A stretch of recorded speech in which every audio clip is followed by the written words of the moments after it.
father, and so I wasn't yet watching somebody discover the world for the first time.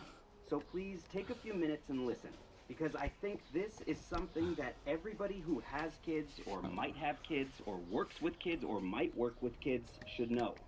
Here it is. Math is a playground, so play.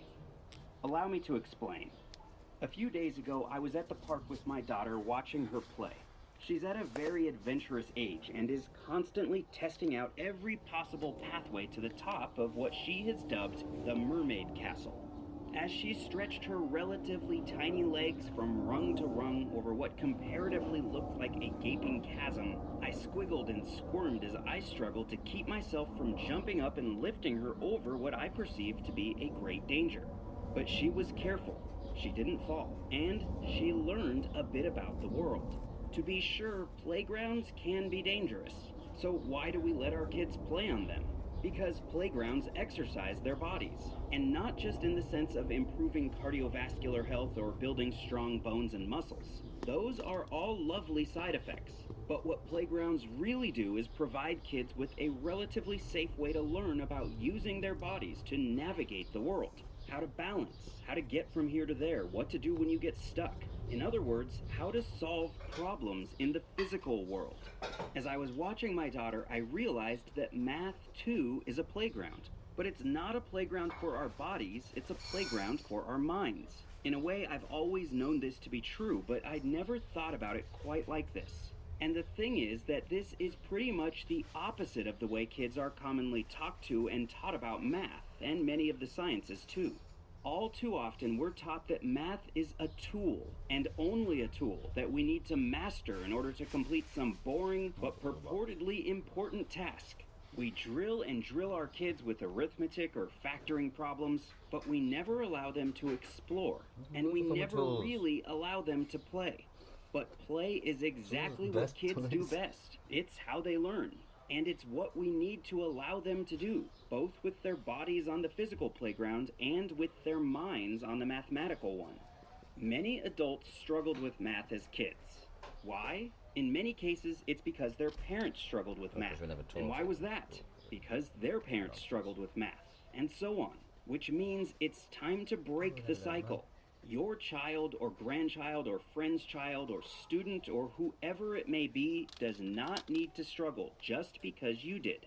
Please don't let your past struggles determine your child's future struggles. Don't say things like, I'm bad at math or I'm just not a math person when talking to kids. When they hear such words, they just hear that math equals pain, and it gives them the easy excuse that I too am bad at math. But they aren't bad at math. They're bad at drills, and drills aren't math. Math is that playground, so let them play. And just like my daughter figuring out how to span that jungle gym chasm, let them work to get better at playing, because even play requires work. Before children walk, they fall.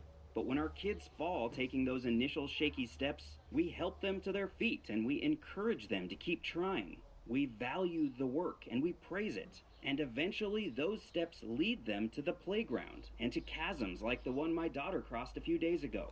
So why is math any different? Why do we treat the mental playground differently than the physical one?